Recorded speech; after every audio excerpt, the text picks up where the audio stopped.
Puwersang nakabantay ang unang balita ngayong ikalimang State of the Nation Address si Pangulong Bongbong Marcos Jr. Nasa Batasang Pambansa mga kasama natin sina Ivan Mayrina at Maris Umali. Nasa Batasan Road si Bam Alegre. Nakapwesto naman sa Pilcoa, Quezon City si EJ Gomez. At nasa Recto, Maynila si Gabriel Gonzales.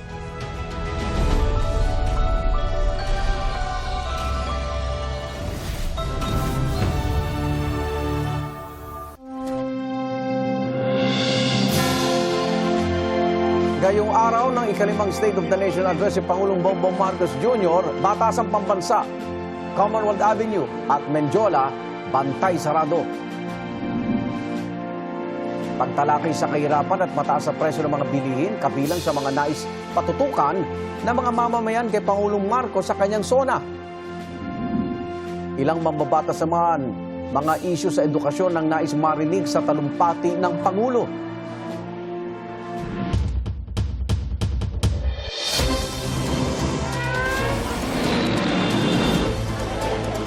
Kayo po ay Pinsala. Ito na ang mga unang balita. Taon-taon inaabangan ang ulat ng Pangulo ukol sa estado ng bansa o ang State of the Nation.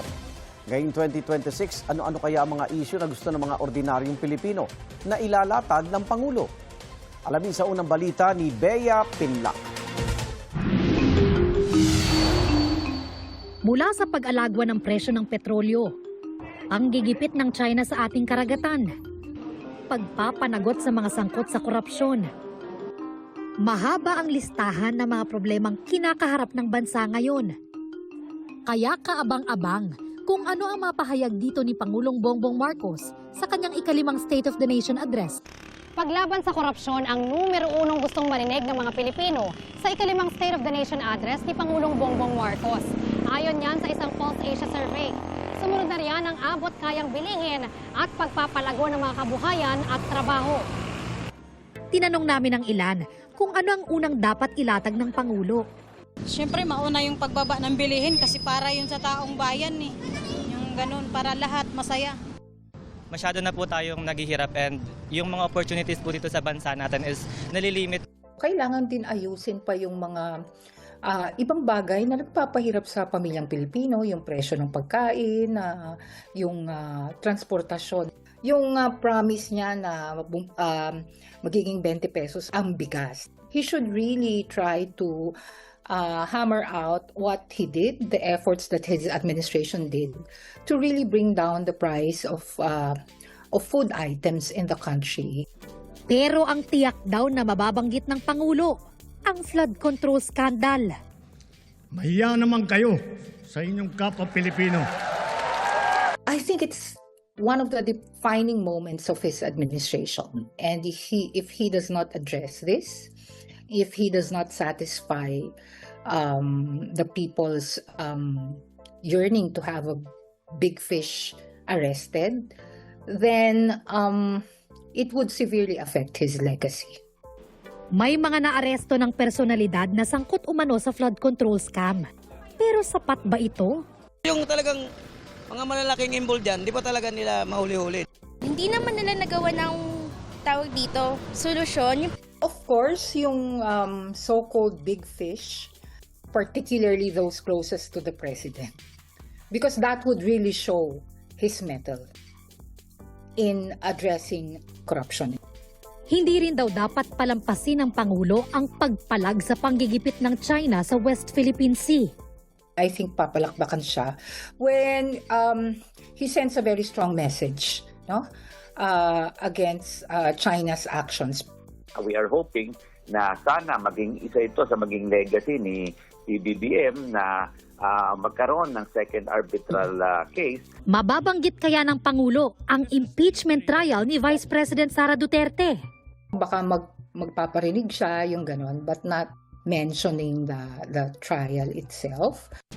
Para sa ilan, ang sona ng Pangulo hindi raw dapat puro pangako, kundi mga plano at solusyon. Ang tingin namin, reflective ng SONA, maraming pinapangako, ang daming sinasabi ginagawa, pero kung tinurin yung datos, yung katotohanan, medyo malayo naman dun sa, sa pinangako. Ito ang unang balita. Bea Pinlac, GMA News. Mga kapuso, nagbabalik po tayo dito sa Batasan Pambansa kung saan inaantabayanan nga natin ang ikalimang State of the Nation Address si Pangulong Bongbong Marcos mamayang alas 4 ng hapon.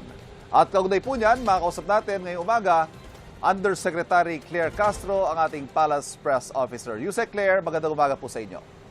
Yes, good morning Ivan at good morning sa lahat ng nanonood sa inyong programa.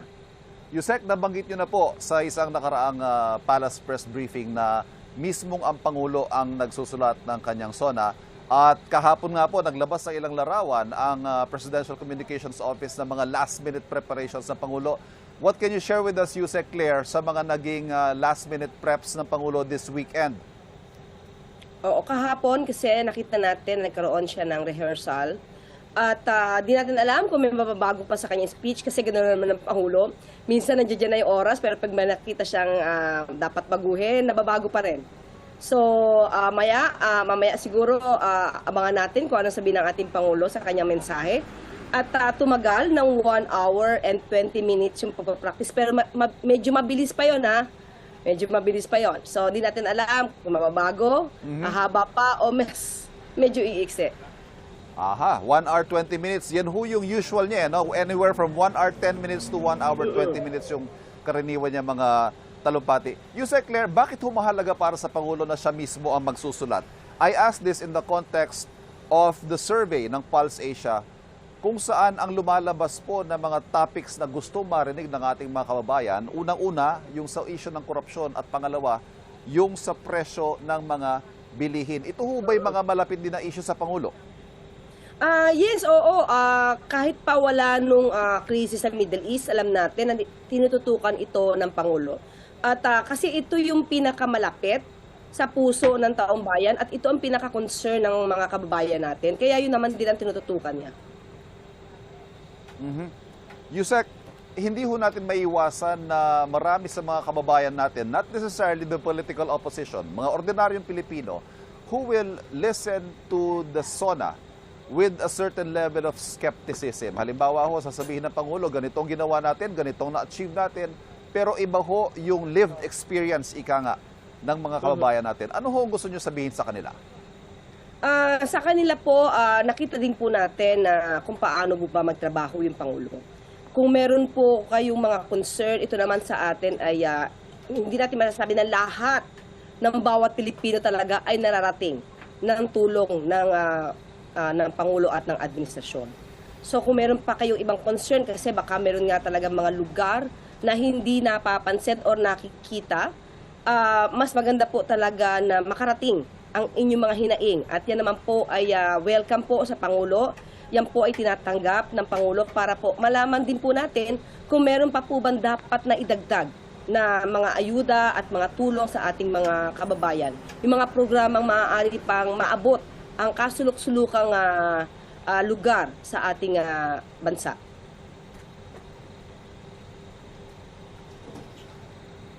Yusek Claire, second to the last SONA na po ng Pangulo, ikalima na.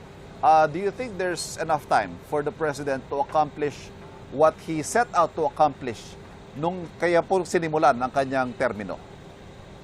Alam naman natin kung gaano ba kasipag ang Pangulo. May mga pagkakataon talaga na hindi naaabot ang target dahil sa mga factors na hindi rin naman natin saklaw. Katulad na lang yung pagkakaroon ng krisis sa Middle East. Hindi ito naka-record sa atin eh. Hindi ito yung unang direksyon kung paano ba makakatulong sa ating mga kababayan. Pero medyo naiba eh. Naiba yung target, naiba yung paano tutulungan, naiba yung direksyon ng ibang mga pondo ng pamahalaan. Naidagdag ito. Yung lindol, hindi rin ito hindi ito naka-schedule. Dahil wala schedule ang mga gitong klaseng kalamidad. Pero nakita po natin kung gaano kabilis tumulong at magresponde ang ating pamahalaan at ang ating mga opisyales. So siguro yun na lang po din ang tignan natin dahil lahat po ng maaaring gawin ng Pangulo ay ginagawa po talaga sa lahat ng sa abot ng makakaya po talaga.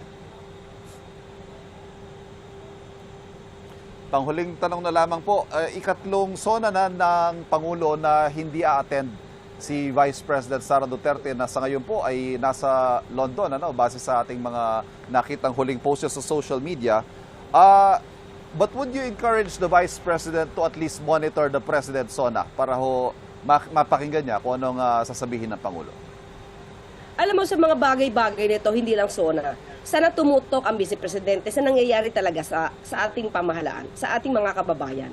Kasi mukhang hindi siya updated sa lahat ng mga nangyayari, kaya hindi niya alam kung ano ang mga programa ng pamahalaan.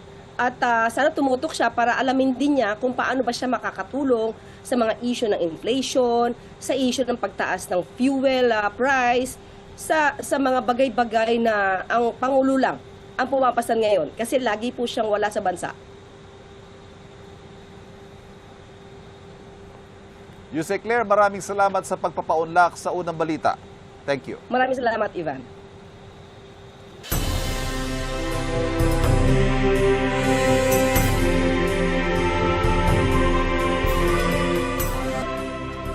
Mga igan, 9 na oras na lang maririnig na natin ang State of the Nation Address ni Pangulong Bongbong Marcos Jr. Tuloy-tuloy ang paghahanda maging sa loob ng Batasang Pambansa. Daron na kasama natin si Maris Umali. Maris. Magandang umaga, Iga. Nandito pa rin po tayo ngayon sa Batasang Pambansa at nandito tayo partikular sa North Wing.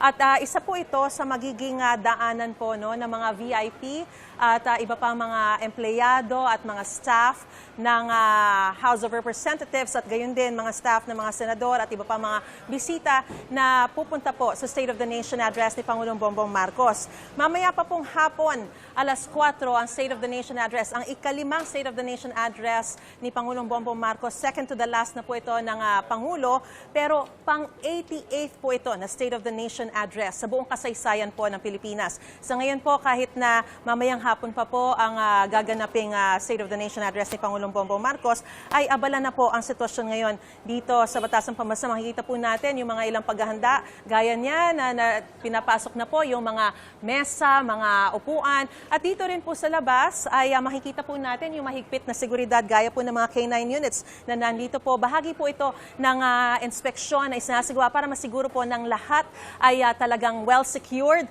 Nandito rin po may K9 units po tayo at tuloy-tuloy pa rin po yung paglilinis ng mga maintenance personnel po dito sa Batasang Pambansa. Ngayon, pag papasok na po dito ay kailangan po pumasok sa walk-through scanner po, So, katulad po nito, makikita natin na yung mga staff, mga bisita, at dala-dala na rin po nila yung kanilang mga Filipiniana ay kailangan pong dumaan dito sa walk-through scanner. At dahil wala naman po akong ibang dala, so pwede po akong pumasok na rito. Of course, kakapkapan po tayo. Bukod po sa walk-through scanner, meron pong kakapkap na security personnel. Meron din pong biometrics na kailangan na gamitin. Pero of course, kailangan ko po yung aking ID. Yan. Okay. So sa ngayon ay hindi pa po functional to. Mamaya pa dahil mamaya pa magsisidatingan yung mga bisita talaga. Pero makikita natin na kailangan dumaan din po sa mga ganitong biometrics, Mamaya po 'yan. Pero sa ngayon, dito po muna tayo papasok sa normal entrance ng iba pong mga bisita. Makikita po natin na katulad po last year, wala pong red carpet. Dito po sa area po na ito, yan po ang gusto ni Pangulong Bongbong Marcos na maging austere o very simple ang magiging State of the Nation. Makikita rin po natin dito, naka-ready na po yung mga iba't ibang mga taga-media. May mga kanya-kanya po tayong mga pwesto rito. So ito po yung mga iba't ibang mga booth ng mga media na magko-cover lahat po ng mga stasyon, lahat po ng mga TV stations po, Kanya-kanya na po sila ng mga gamit dito. At makikita natin na meron din pong barricade po rito dahil dito po sa gitna dadaan yung mga bisita at dito po mag-aabang yung mga ambush interview po sa mga bisita mamaya. So, ito po ang ating pwesto rito sa GMA. So, lahat po ng mga pangyayari, magaganap, ay dito po natin ila-live dito po sa ating pwesto ang control booth. So, mga kapuso, nasa mahigit 20,000 na mga pulis din po ang i-deploy po sa buong seguridad ng Batasang Pambansa at maging doon po sa Commonwealth Avenue, no, sa lahat ng mga daraanan po ng mga bibisita para masiguro yung security. At meron din pong, of course, meron din pong mga permits na binigay para po sa mga magsasagawa ng kilos protesta. Meron din pong mga emergency preparedness and response team malapit sa Batasang Complex kung saan gaganapin ang State of the Nation address. May 5 mga ambulansya dito po nakastandby sa lugar, pero on the way nakita rin po natin na maraming mga ambulansya. At 4 na grupo yung inaasahan magkikilos protesta.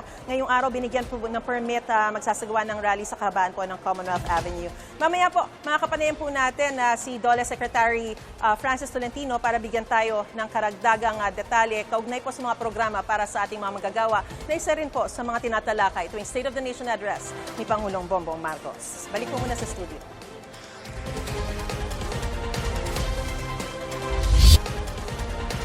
Mga kapuso, para po sa ilang mga kongresista, dapat matalakay rin ni Pangulong Bongbong Marcos ang mga issue kaugnay sa edukasyon sa kanyang ika-5 State of the Nation address mamayang hapon. Ayon kay Tingog Party List Representative Jude Asidre, dapat manatiling prioridad ng administrasyon ng mga reforma sa naturang sektor. Sabi rin ni Kabataan Party List Representative Rene Co, taon-taon ay may pangako ang administrasyon pero hanggang ngayon ay palala ng palala ang krisis sa edukasyon. Si Akbayan Party List Representative Shell Jokno umaasang tatalakayin ng Pangulo ang issue ng kakulangan sa mga silid-aralan, maging ang seguridad at kaligtasan sa mga paaralan. Hiling din ng ilang kongresista na banggitin sa SONA ang mga isyu kaugnay sa ekonomiya ng bansa. Para kay bagong henerasyon Representative Robert Nazal, suportahan dapat ng pamahalaan ang mga micro, small at medium o MSM enterprises. Isinusulong naman ni Bulacan 5th District Representative Agatha Cruz ang pagbuo ng pulisiya para solusyonan ang inflation. Tanong naman ni Bicol Saro Representative Terry Redon, may ibang programa pa ba ang gobyerno para sa mga ordinaryong Pilipino?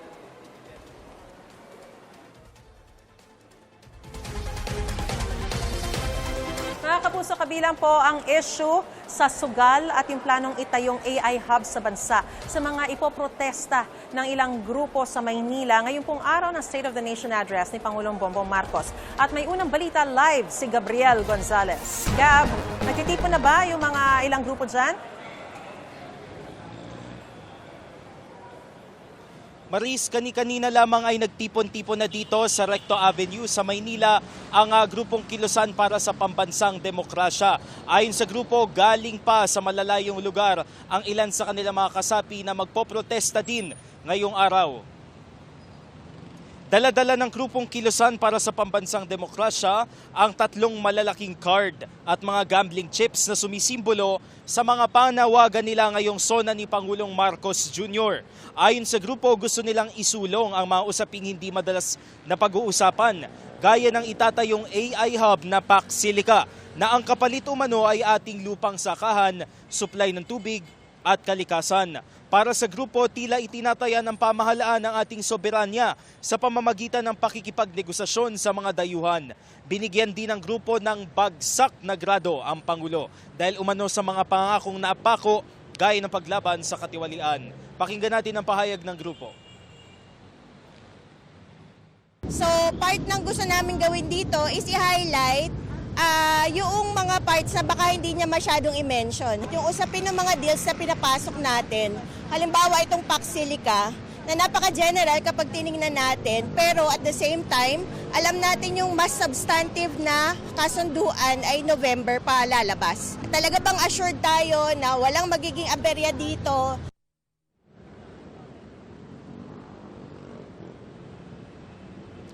Maris, nagmarcha na patungong Mendiola Peace Arch ang grupo. Kani-kanina lamang yan, siguro mga 15 minutes na ang nakakalipas mula nang sila ay umalis dito sa ating kinatatayuan. Sabi ng grupo ay pagkatapos nila ng kanilang programa sa Mendiola Peace Arch ay tutungo naman sila sa Quezon Avenue para magsagawa ng karaban. At saka naman sila pupunta sa Elliptical Road para sumama dun sa iba pang mga organizations na magrarally o magpoprotesta ngayong araw ng SONA ni Pangulong Marcos Jr. At yan ang unang balita mula rito sa Maynila. Gabriel Gonzalez, GMA News. Nakaantabay na sa labas ng batasang pambansa ang mga pulis para magbantay sakaling may magtangkang lumapit sa compound. May unang balita live si Bam Alegre. Bam? Yan, good morning. Ngayon nagliwanag na at tapos na rin mag-almusal ang mga pulis at karamihan sa kanila ay naka-assemble na sa kanilang mga formation. Isang hilera ng crowd control police na naghihintay na lang ng marching orders bilang bahagi ng pagpapanatili ng peace and order sa zona ng Pangulo. Ang karamihan sa kanila hawak ang tig-isang yantok na gagamitin nila kung kinakailangan para sa crowd control. Naka-standby na rin ang mga crowd control shield sa isang bahagi ng Commonwealth Avenue. Sa isang bahagi rin ng kalsada, nakaipon ang barbed wire road barriers. Nakaantabay na rin ang Traffic and Transport Management Department ng Quezon City. Kaagapay nila ang MMDA sa pagmando ng daloy ng trapiko, lalo at dama ang pagsikip nito sa southbound lane ngayong rush hour. Nakadeploy rin ang mga street sweeper ng lokal na pamahalaan at nakastandby ang medic teams ng Quezon City para sa anumang health emergency. So makikita natin yung traffic situation dito sa northbound, talagang light pa naman tayo. And nag-improve na rin sa southbound lane, hindi na siya heavy tulad ng kanina, nasa light to moderate na rin ang daloy ng trapiko. Itong unang balita mula rito sa Commonwealth Avenue, Bam Alegre, GMA News.